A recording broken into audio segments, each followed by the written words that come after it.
Discuss करेंगे emotional wellbeing.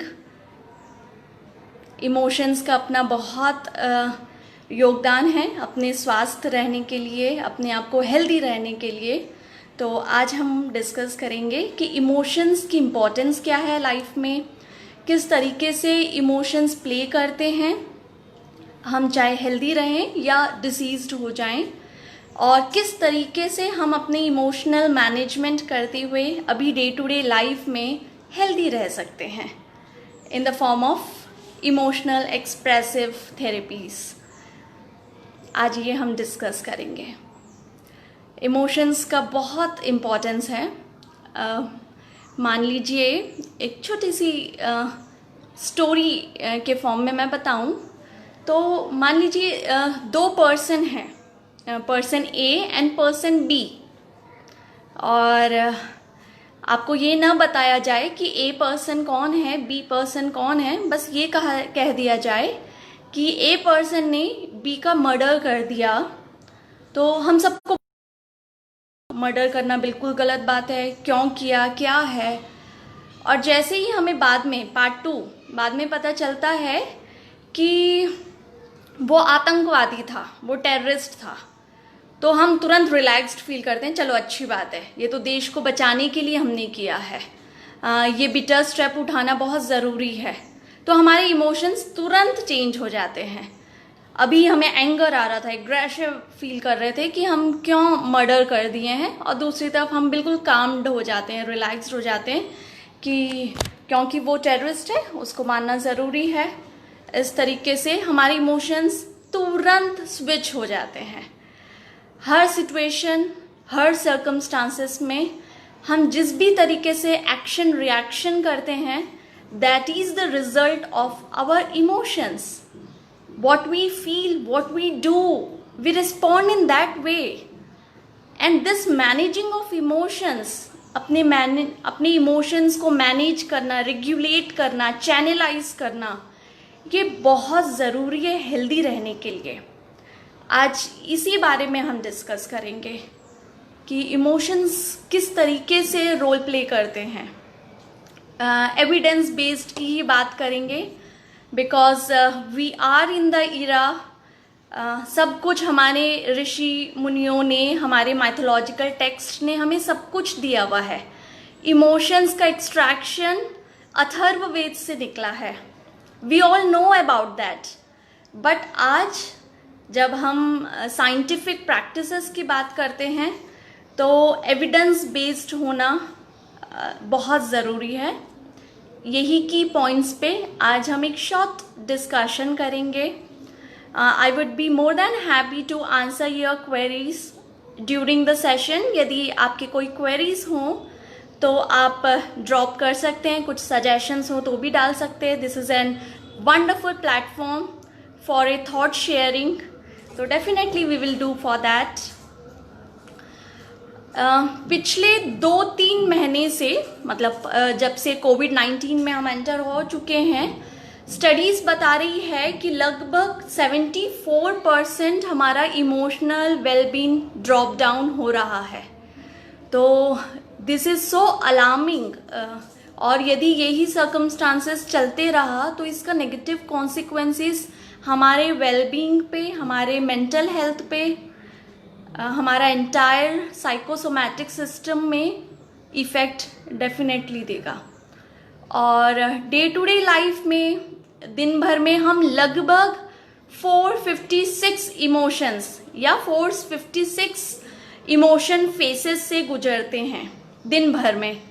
तो यदि हम इस चीज़ को चैनलाइज कर दें तो अपने आप में हेल्दी रहने के लिए एक अच्छा इनोवेटिव और बहुत एफर्टलेस प्रैक्टिस हो सकती है।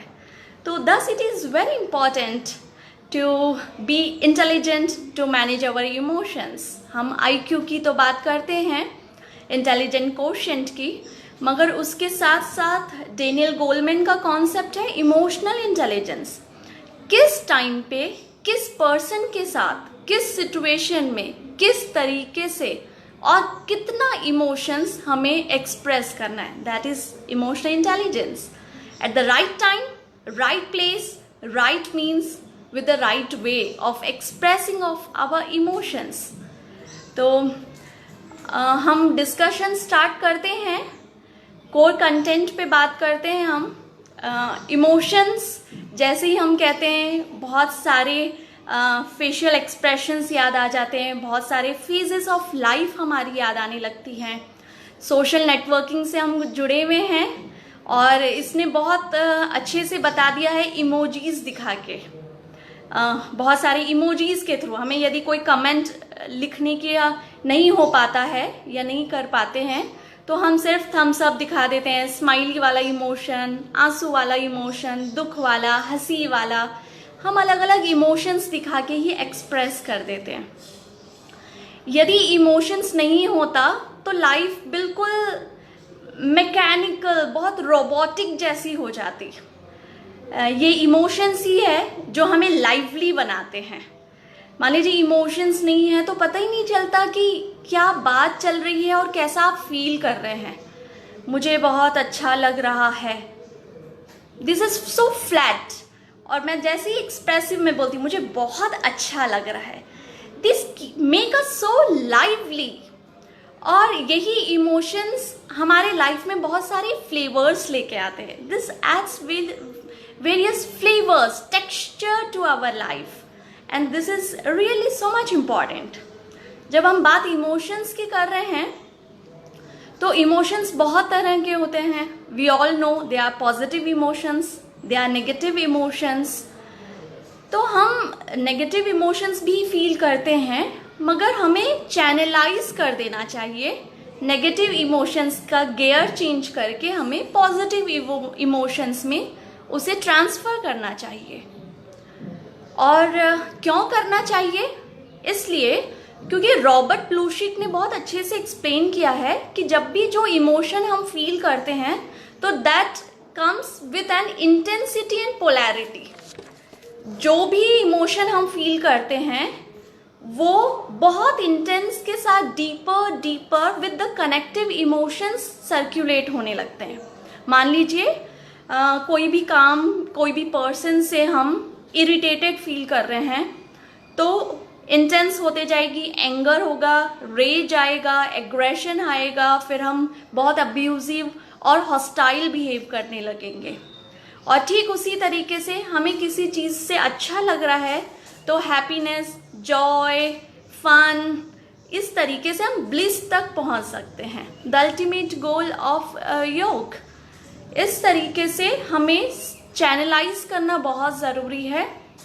यदि डे टू डे लाइफ में नेगेटिव इमोशंस हम फील करते हैं, which is quite natural for a common person, हमें उसे स्विच करना आना चाहिए। जस्ट शिफ्ट की दबा के, एंटर की दबा के हमें उसे चेंज कर लेना चाहिए। बहुत सारे तरीके हो सकते हैं हम इस चीज़ को स्विच करने के लिए, मगर बार बार ये इमोशंस को हम नेगेटिव से पॉजिटिव में स्विच करने की बात क्यों कह रहे हैं? Because there are so many evidences which supports which says that कई सारे diseases and disorders हमारे pent up emotions के कारण हो रहे हैं।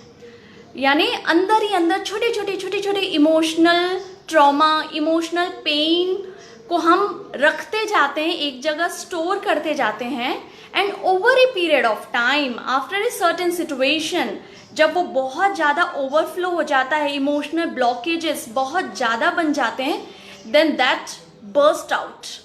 वो ठीक उसी तरह इमोशंस बर्स्ट होते हैं जैसे वोल्केनो बर्स्ट हो जाता है, जैसे बहुत फास्ट फ्लोटिंग सुनामी हो जाती है। इसलिए we need to manage that. कई सारे डिसीजेस सिर्फ इमोशंस नेग्लिजेंस के कारण होता है, because we take our emotional management chapter so lightly, so granted. हम मटेरियलिस्टिक की तो बातें बहुत सारी करते हैं, और अब धीरे धीरे अवेयरनेस हो रही है तो हम साइकोलॉजिकली भी बात करते हैं, बट एक अपने आप में बहुत सॉफ्ट कॉर्नर इमोशंस का पार्ट है जो हम नेग्लेक्टेड कर देते हैं। जबकि यही इमोशनल पेन को जब हम एक्सप्रेस नहीं करते हैं सही तरीके से, तो कार्डियक अरेस्ट भी हो सकता है, हाइपरटेंशन हो सकती है, मूड स्विंग हो सकता है, ईटिंग डिसऑर्डर्स हो सकती हैं। कई सारे सब्सटेंस अब्यूज़ का कोर कारण यही इमोशनल मिस एडजस्टमेंट होता है, माइग्रेन, एस्थमा, ऐसे कई सारे, there are long list of जो स्टडीज सपोर्ट करती है। मैं सिर्फ उसी को ही हाईलाइट कर रही हूँ। तो this is really so disappointing and alarming. यदि हम अभी से नहीं ध्यान दें तो we are dropping down towards very negative part of life. Maybe our younger generation could have never feel that bliss, happiness in day-to-day life. Thus, answering emotions appropriately is very very important. हम day to day life में किस तरीके से address कर सकते हैं हमारे emotions को? इंडिया में तो और ज़्यादा इजी है, बिकॉज इंडिया में हमारी फैमिली लाइफ है, we are in a community living setup. तो हम शेयरिंग कर सकते हैं, हम बात कर सकते हैं, may B through telephone, may be through form of writing letters, blogs, articles, video calls. क्योंकि अभी यदि कोविड-19 पीरियड भी है तो सिर्फ डिस्टेंसिंग सोशल की बात की है, इमोशनल डिस्टेंसिंग की बात बिल्कुल भी नहीं है, बल्कि this is the right time हम एक दूसरे से इमोशनली और कनेक्ट हो सकें और दूसरी तरफ हम और स्ट्रॉन्ग बन के निकलें आफ्टर दिस पेंडेमिक टाइम। तो हम शेयरिंग कर सकते हैं, इसे कैथार्सिस कहा गया है। हम जो भी अंदर के इमोशंस हैं हम उसको रिलीज कर देते हैं। तो बोल के, बातचीत करके वेरी प्राइमरी लेवल पे हम इमोशंस को एड्रेस कर सकते हैं। जो standardised psychological text Shrimad Bhagavad Gita की बात करें तो जब स्टार्टिंग में चैप्टर 1 विषाद, depression which is the result of negative emotions की बात की गई थी, और धीरे धीरे आगे बढ़ते बढ़ते the highest peak of spirituality मोक्ष योग तक 18th चैप्टर तक पहुंच गए थे। बट धीरे धीरे आप देखते जाएं तो इमोशनल अपलिफ्टमेंट का भी प्रोसेस चल रहा था along with the intellectual and moral development. जैसे जैसे क्यूरोसिटीज आती गई अर्जुन के मन में और वो श्री कृष्ण आंसर देते रहे, the best way of counselling, talking करते करते ही उन्होंने अपने इमोशंस को रिलीज करते गए कि ये सब मेरे अपने हैं, कैसे मैं कर सकता हूँ। दुख था, सोरोनेस था, वीपिंग थी, और वो धीरे धीरे ओवरकम करते रहे। या डे टू डे लाइफ में हम अपनी फैमिली मेम्बर्स हैं, कोई भी प्रॉब्लम आती है सबसे पहले मम्मा को कॉल करते हैं, आंसर हमेशा रेडी होता है, हम शेयर करते हैं।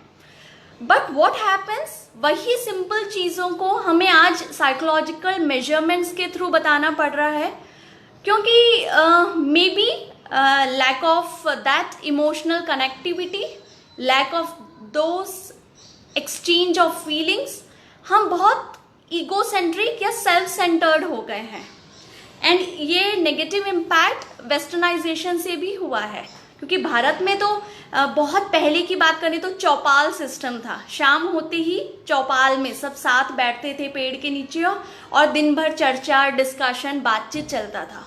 Now we are not connected verbally, तो हम इस तरीके से एक्सचेंज ऑफ थॉट्स, बातचीत करके हम शेयर कर सकते हैं, और इससे हमारा ग्रुप मैकेनिज्म बढ़ता है, ग्रुप डायनामिक्स बढ़ता है, वी फीलिंग डेवलप होती है हमारे अंदर, कोऑर्डिनेशन डेवलप होता है। तो very first thing is sharing through talking. अब यदि मान लीजिए टॉकिंग नहीं हो सकती है, मे बी हम अकेले हैं या ऐसी कोई बात है जो हम एक्सचेंज नहीं कर सकते हैं किसी के साथ, फिर हम क्या कर सकते हैं, उसे हम रिटन फॉर्म में ला सकते हैं। May be in the form of stories, may be in the form of beautiful articles, blogs, आजकल बहुत सारे और प्लेटफॉर्म्स हैं। इस तरीके से हम कनेक्ट हो सकते हैं और हम अपने फीलिंग्स को प्रोजेक्ट कर सकते हैं इन the form of a story और राइटिंग, जर्नलिंग के फॉर्म में, और हम उसको एक्सप्रेस कर सकते हैं। मान लीजिए रिटन में भी नहीं होता है तो there are still many more options behind. फिर हम क्या कर सकते हैं, हम ड्रामा यूज कर सकते हैं, जहाँ पे हम अपने इमोशंस, एक्सप्रेशंस हम डायलॉग के फॉर्म में, एक्टिंग के फॉर्म में, may be a form of stage, selfie, इस तरीके से हम एक्सप्रेस कर सकते हैं। अपने आप में ड्रामा में हम अलग अलग मास्क यूज़ करते हैं, ड्रेस फॉर्म यूज़ करते हैं, प्रॉप्स यूज़ करते हैं। तो ये सब टूल्स बनता है जब हम अपने आप को, इमोशंस को एक्सप्रेस कर सकें। मान लीजिए कोई भी एक हमने कोई मूवी देखी, कोई अच्छा डायलॉग लगा, अभी माइथोलॉजिकल एपिसोड्स चल रहे हैं, तो हो सकता है हम वही चीज़ का कोई बहुत अच्छा सा एक कन्वर्सेशन लिया और एक्ट कर रहे हैं, which is form of releasing. तो हम अपने इमोशंस को रिलीज कर रहे हैं। कभी भी अंदर इमोशनल ब्लॉकेज नहीं बनेगा यदि हम रिलीज पैरेलली करते जाएं। तो this is a wonderful way to express our repressed and suppressed emotions. अंदर दबे हुए इमोशंस होते हैं, एकदम सटल होते हुए, और उसको हम बाहर एक्सप्रेस कर लेते हैं। मान लीजिए हम ड्रामा में भी नहीं ठीक हैं, एक्ट करके नहीं हो सकता है, तो हमारे पास और टेक्निक है, आर्ट का यूज़ कर सकते हैं। आर्ट के फॉर्म में हम यूज़ कर सकते हैं, may be making beautiful drawing, sceneries, painting, calories, clay art, sand art, इस तरीके से अलग अलग आर्टिस्टिक टेक्निक्स हम यूज़ करके प्रोजेक्ट कर सकते हैं अपने इमोशंस को। और अभी क्योंकि हम इंडोर्स हैं, तो बार बार सभी लोग हाईलाइट कर रहे हैं अपने हॉबी टाइम को आप पॉलिश करें। This is the best time you can use for your hobby. आप अपना जो भी पैशन था, जो आप बहुत लंबे समय के लिए इस भाग दौड़ के रश लाइफ में भूल चुके हैं, आप उसको वापस हाईलाइट कीजिए, पॉलिश कीजिए। तो वाई बार बार उस चीज़ को एड्रेस करने को कहा जा रहा है, ताकि हम अपने आप को एक्सप्रेस कर सकें, और फिर बैक ऑफ हमारी क्रिएटिविटी डेफिनेटली डेवलप होती जा रही है। यदि वो भी हमसे नहीं हो सकता है, तो और अच्छी एक टेक्निक है हमारे पास में, प्ले थेरेपी। प्ले, हम अलग अलग तरीके से खेल कर भी हम अपने आप को एक्सप्रेस कर सकते हैं। इसमें आउटडोर गेम्स भी रोल प्ले करता है अपने आप में, क्योंकि जब हम टारगेट की बात करते हैं, एक्सप्रेस नहीं कर पा रहे हैं, तो गोल सेट करके हम बास्केटबॉल उस तरीके से खेल सकते हैं। अंदर बहुत ज़्यादा सप्रेस्ड एंगर है, तो हम बार बार वॉलीबॉल, क्रिकेट, इस तरीके से बॉल थ्रोइंग गेम्स को यूज़ करके, मे बी शॉट पुट, इस तरीके से हम प्रोजेक्ट कर सकते हैं। बट अभी इंडोर में भी हम उस चीज़ को यूज़ कर सकते हैं। इंडोर में भी हमारे पास जो भी अवेलेबल रिसोर्सेस है, हम उसी के साथ कुछ ना कुछ indoor card games, board games, इस तरीके से यूज़ करके भी हम अपने अंदर के इमोशंस को एक्सप्रेस कर सकते हैं। और one of the best technique another we could use is dance, which is one of my favourite as well. Dance अपने आप में एक बहुत अच्छा प्लेटफॉर्म देता है अपने इमोशंस को एक्सप्रेस करने का, क्योंकि जब भी हम इमोशंस की बात कर रहे हैं, तो हमें ये मैकेनिज्म समझना भी होगा कि mind and body are interconnected and non separable.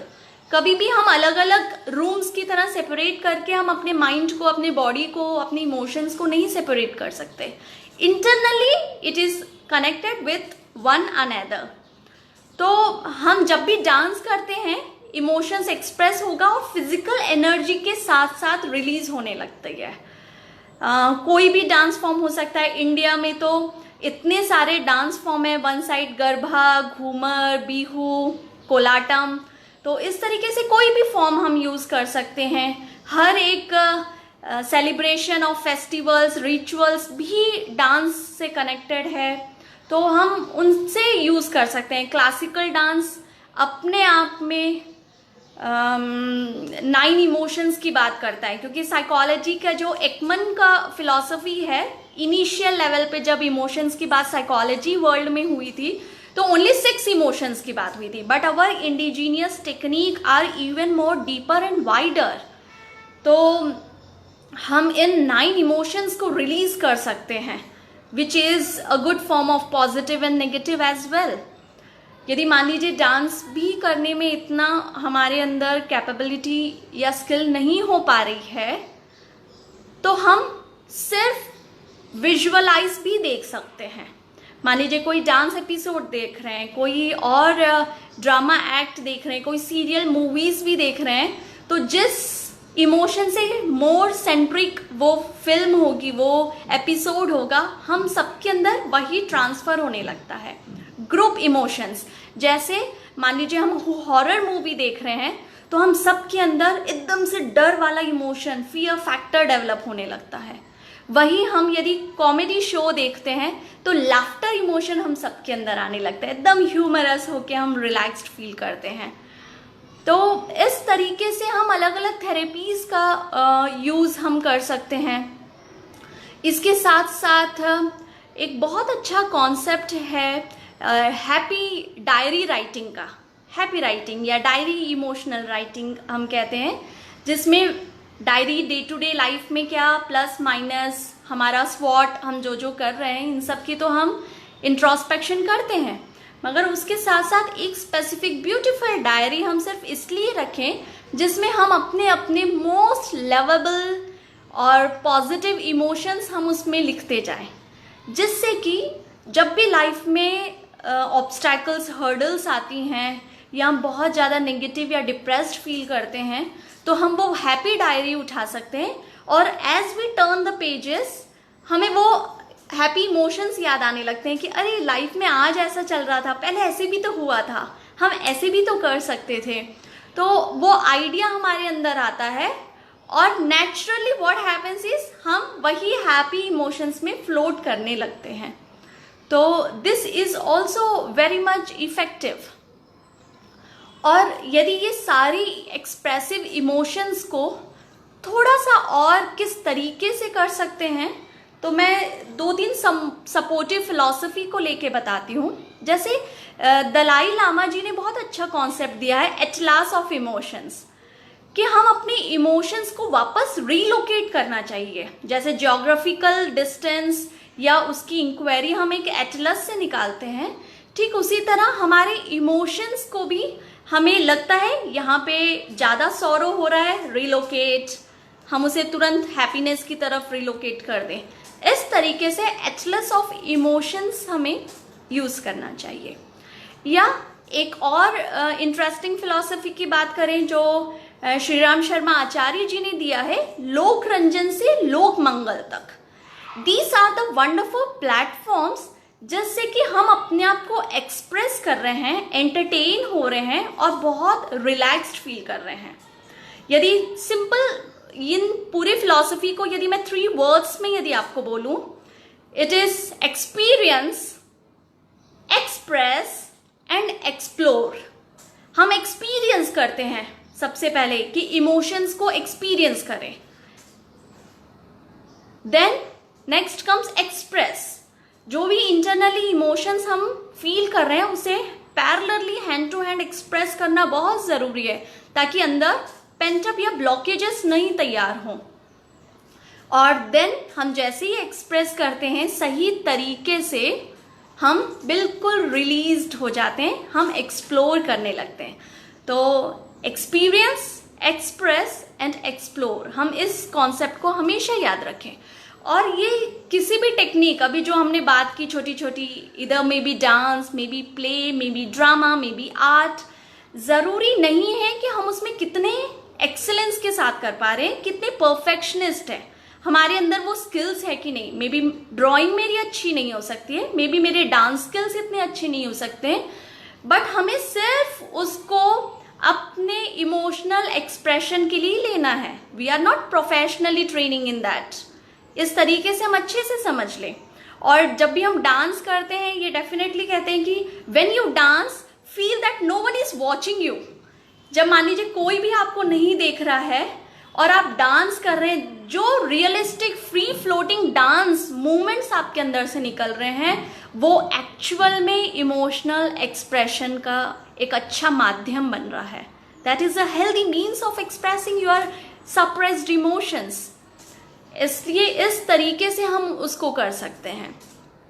ये आर्टिस्टिक एक्सप्रेसिव टेक्निक्स हैं जो एक साइकोथेरेपी का ही पार्ट है। मगर और भी ऐसे कई रिसर्चर्स सपोर्ट करते हैं कि हम अपने इमोशंस को कैसे रिलीज कर सकते हैं।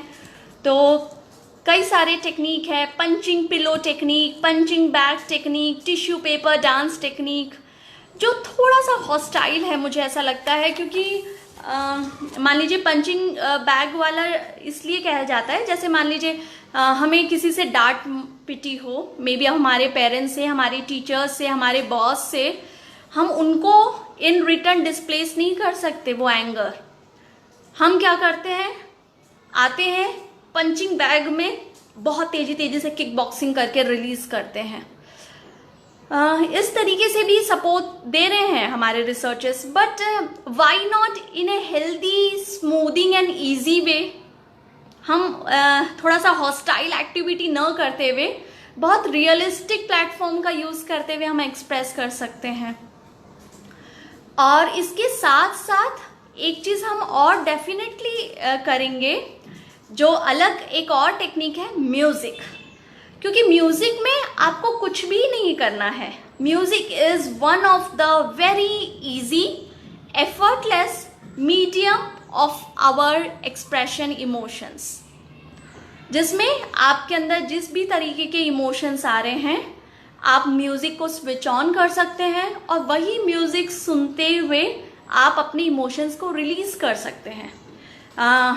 जैसे यदि मान लीजिए एंगर आ रहा है, तांडव म्यूजिक लगाइए, थोड़ा बहुत तांडव के ब्रिस्क मूवमेंट्स कर सकते हैं तो वो भी अच्छा हेल्प होगा।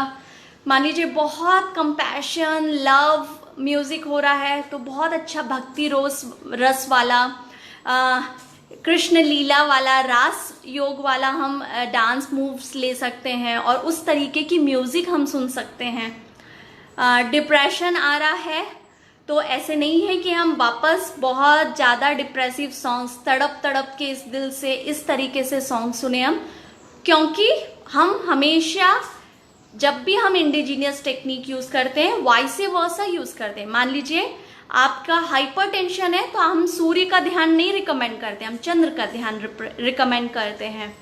ठीक उसी तरीके से हम ऑपोजिट, मान लीजिए बहुत डिप्रेसिव पैसिव लेथार्जिक फील कर रहे हैं तो थोड़ा सा एक्टिव, हर पल यहाँ जी भर जियो, क्या पता कल हो ना हो, everything going will be all right, इस तरीके से हम पॉजिटिव सॉन्ग्स यूज़ कर सकें।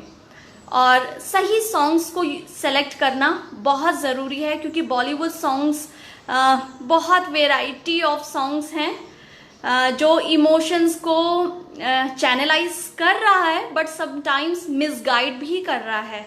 तो we need to be little tricky and smart, ताकि हम उससे इमोशनली अपने आप को चैनलाइज करें, इंटेलिजेंट भी करें। जब भी हम इमोशनल इंटेलिजेंस की बात कर रहे हैं तो it includes our self awareness, self regulation, our empathy, our motivation and our social skills as well. तो इस तरीके से हम छोटे छोटे एक्सप्रेसिव टेक्निक्स हम यूज़ कर सकते हैं और अपने इमोशंस को एक्सप्रेस कर सकते हैं, रिलीज कर सकते हैं।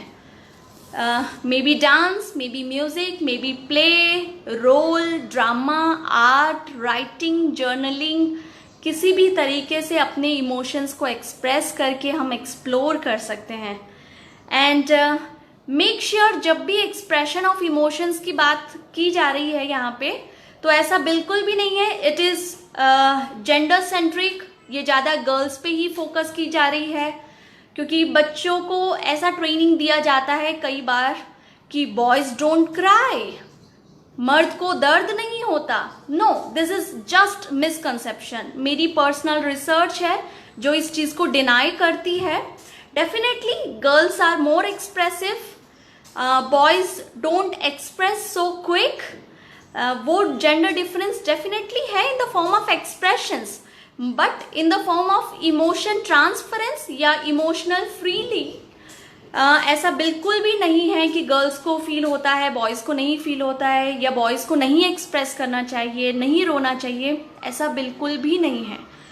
जिस भी तरीके का इमोशन आ रहा है हमें उसको रिलीज करना ही चाहिए, weather you may be youngster, small child, adult, maybe old age, जिस भी आप एज ग्रुप में हैं, जिस भी जेंडर के हैं, मगर expression of emotions is very very important.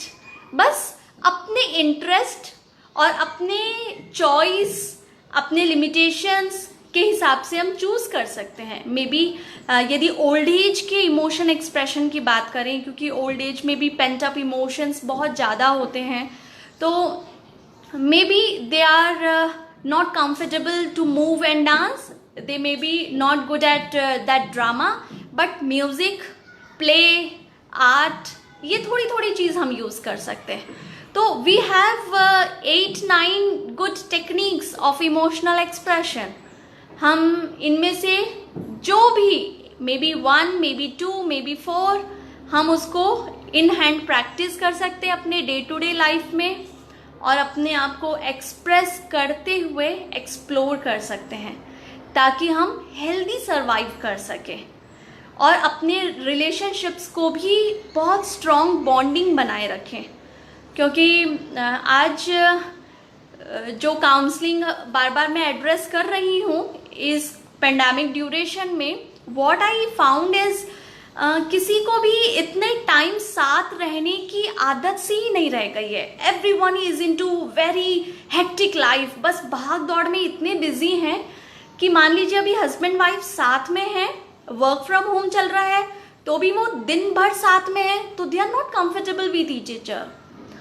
और दूसरी तरफ यदि बच्चे घर पर हैं, क्योंकि बच्चे आजकल school, tuitions, extra curricular activities में इतने बाहर जाते हैं, अब वो कॉन्टिन्यूस घर पे हैं, तो पेरेंट्स आर नॉट कंफर्टेबल कि कब स्कूल खुलेगी, बाप रे बच्चे इतना तंग कर रहे हैं। तो हम उस बॉन्डिंग को, इमोशंस को कनेक्ट करें। This is a wonderful time जहाँ हम हमेशा आई, मी, माई सेल्फ की बात करते हैं, हम वी डेवलप कर दें, हम साथ साथ हैं, हम मिलजुल के काम करेंगे, तो एक दूसरे के हम इमोशनल बॉन्डिंग को और स्ट्रॉन्ग बन सकते हैं। जो हमारे पास नहीं है, may be solutions in the form of medications और वैक्सीनेशंस, बट इस टाइम पीरियड में जो हम इंडोर रह के फैमिली के साथ टाइम स्पेंड करते हैं, एक बहुत compassion, love, empathy, love, kindness, peace, courage, ऐसे पॉजिटिव इमोशंस को हम चैनलाइज कर सकते हैं एमंग आवर फैमिली मेम्बर्स, और अपनी इमोशनल बॉन्डिंग को हम स्ट्रॉन्ग कर सकते हैं। This is the wonderful time, न भूतो न भविष्यति, ऐसा इमोशनल ट्रांसफरेंस का टाइम पीरियड न जाने कभी नहीं आएगा फिर। और भगवान न करे ऐसा पेंडेमिक टाइम पे हम इस मोमेंट को वो बात करें, but we should cherish this moments with what the parent